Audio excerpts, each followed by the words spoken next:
Hola, mi nombre es José Silvera, soy de Paraguay y quiero compartir un mensaje con ustedes, espero que les guste. Si estás viendo este video, desde ya te mando un cálido abrazo de la distancia y cuando quieras venir a Paraguay o si ya conoces, siempre serás bienvenido. Me invitaron a compartir un mensaje y una de las cosas que siempre tuve presente fue la de que Dios no hace exclusión de personas, que es un mensaje harto repetido que todos ya conocemos, pero que siempre como que nos cuesta aplicar o materializar en este mundo. Yo denomino este mensaje, el que les traigo hoy, que se denomina, casi me olvidé, dice, todos somos llamados a la mesa del Señor. ¿Qué significa la mesa del Señor? Yo lo definiría como un espacio de comunión, un espacio de coinonía, un espacio de esparcimiento, en donde Dios nos acepta tal y cual somos y no rechaza a nadie. Particularmente la mesa, cuando se habla de la mesa del Señor en la Biblia, siempre como que nos referimos a la última cena, donde Jesús estaba reunido con sus discípulos compartiendo una cena que sería la despedida de Jesús de este mundo. Pero siempre analizando, o mejor dicho, leyendo la Biblia, siempre nos encontramos a Jesús en casa de otras personas que no necesariamente eran sus discípulos, que eran considerados en aquel entonces pecadores, inmundos, impuros, que no tenían una buena reputación con los judíos. Y en este caso encontré un pasaje que me gustaría compartir con ustedes que está en el libro de Marcos, capítulo 2 del versículo 15 al 17. Y vamos a leer todos juntos así tenemos un panorama de lo que sucedió en ese momento. Dice, aconteció que estando Jesús a la mesa en casa de él, se refiere a Leví, que era un publicano en ese momento. Muchos publicanos y pecadores estaban también a la mesa juntamente con Jesús y sus discípulos, porque había muchos que le habían seguido. Y los escribas y los fariseos, viéndole comer con los publicanos y con los pecadores, dijeron a los discípulos, ¿qué es esto que él come y bebe con los publicanos y pecadores? Al oír esto Jesús les dijo, los sanos no tienen necesidad de médico, sino los enfermos. No he venido a llamar a justos, sino a pecadores. ¿Quiénes eran los publicanos? ¿Quiénes eran estas personas, mejor dicho, que estaban con Jesús en este momento? La Biblia nos dice que eran los publicanos y pecadores. Los publicanos en aquella época eran los encargados, los designados por los romanos para recaudar impuestos. Al tener esta función, eran odiados por los judíos y más precisamente por las autoridades religiosas. Los judíos, donde vemos que eran despreciados, eran como tenidos pecadores por su función, por recaudar impuestos por un gobierno que no ha sido elegido por el pueblo judío. Ahora, ¿por qué Jesús siempre como que se empeña en estar con estas clases de personas? Y vemos en el versículo 17 que él tiene una respuesta muy sabia, en donde dice que él ha venido al mundo no para estar con justamente aquellos que consideraban justos, sino que aquellos que eran pecadores en, en la sociedad. En ese momento se refería a los publicanos y pecadores. Dios ve, o Jesús ve el potencial futuro que tiene cada persona. él en el momento de elegir a sus discípulos, vemos que ninguno de ellos era, o mejor dicho, algunos de ellos no estaban preparados como para ser un buen orador, no tenían mucha educación. Pero Dios veía más bien el corazón de esas personas, Dios veía lo que podían llegar a ser. Él no juzgaba su condición actual, sino por el contrario, Él veía mucho más allá, veía mucho más de lo que vemos nosotros actualmente de este mundo físico. Yo creo que Jesús es una persona altamente visionaria, que puede inclusive proyectarnos más de lo que nosotros podemos imaginarnos. Ahora bien, en la actualidad, ¿cómo nosotros participamos de la mesa del Señor? Anteriormente dijimos que la mesa del Señor es aquel espacio de comunión, es un espacio de estar con Dios sin máscaras, en total confianza. ¿Cómo podemos participar? En primer lugar, no hay ningún requisito para acceder a Jesús, salvo el que tengamos que creer en Él.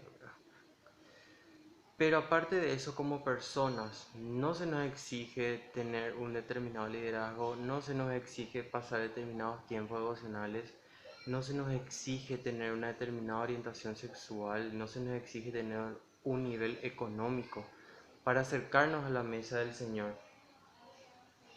Y aparte de todo esto, lo que generalmente la gente piensa como para acercarse a Dios, hay un factor muy especial, que es el que tenemos que reconocer el llamado de Dios, que Él ya nos ha hecho con mucho tiempo antes, con anterioridad.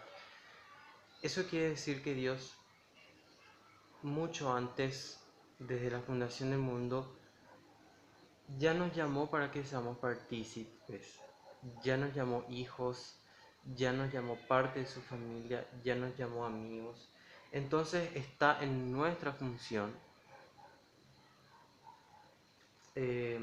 atesorar esos principios, ese llamado y acercarnos a Dios con total confianza.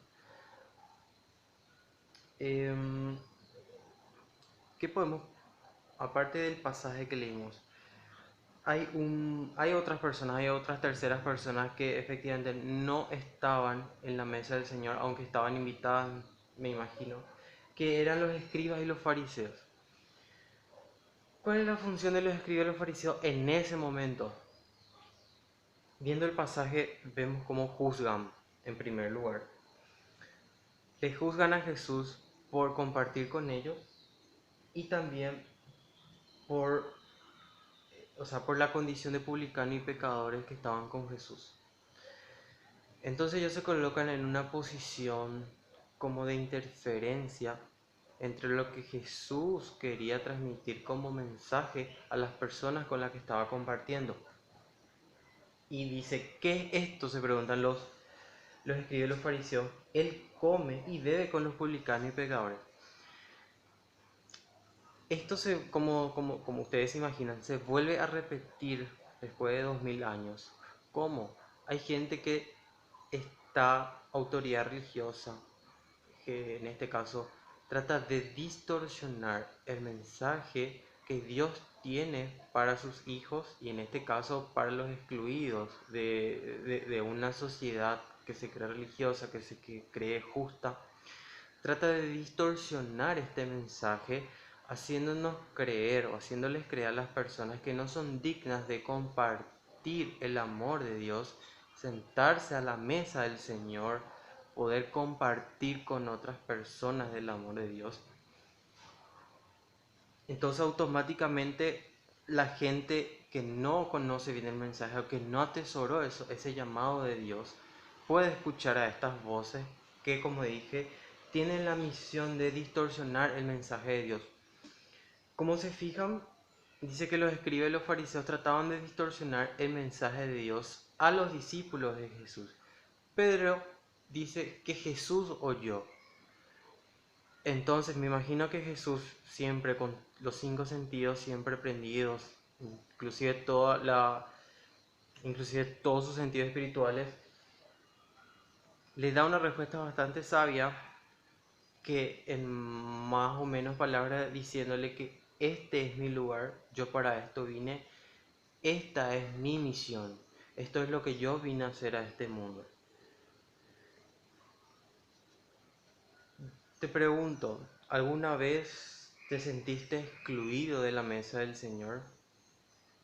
Independientemente de una comunidad religiosa, de un evento religioso, ¿alguna vez te sentiste como que diciendo, ¿será que Dios me acepta tal y cual soy? ¿Será que Dios eh, me va a escuchar siendo como soy?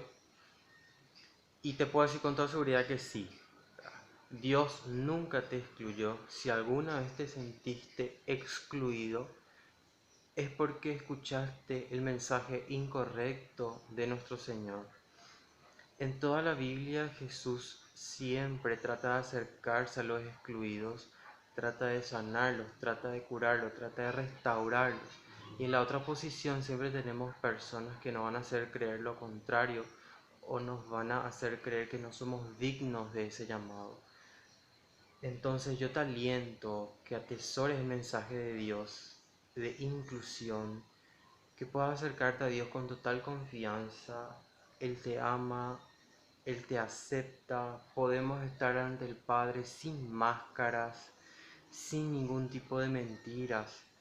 Eso es, o sea, a mí me llena bastante de satisfacción cuando puedo decir, cuando me acerco a Dios y Él me conoce, más inclusive de lo que yo me conozco. Y básicamente eso, y una vez que tengamos ese mensaje que podemos transmitir a las demás personas. Yo les aconsejo nuevamente a leer este pasaje, Marcos 2, del 15 al 17, y puedan hacer una visualización de lo que estaba pasando en ese momento. ¿Sí? Y yo creo que cada día, como dije también en otro momento, este mensaje capaz ya lo hayas escuchado mil y una veces, pero como que siempre se nos olvida, porque siempre como que ese mensaje distorsionador es mucho más fuerte, entonces acabamos como que creer ese mensaje más fuerte que no es el correcto. Entonces, tener presente este mensaje cada vez que estemos en nuestros hogares, estemos en nuestros círculos sociales, estemos en nuestra iglesia, en nuestra comunidad de fe, tener presente este pasaje y poder decir, sí Dios, gracias por permitirme sentarme a tu mesa, gracias Señor por invitarme, gracias Señor por llamarme a este momento. Y espero que le haya gustado el mensaje. Esto es lo que tengo preparado para ustedes. Y que tengan un buen año 2017. Estamos empezando el año. Nos esperan muchos desafíos. Y yo sé que todo lo podemos superar con la ayuda de Dios. Les mando un fuerte abrazo. Gracias.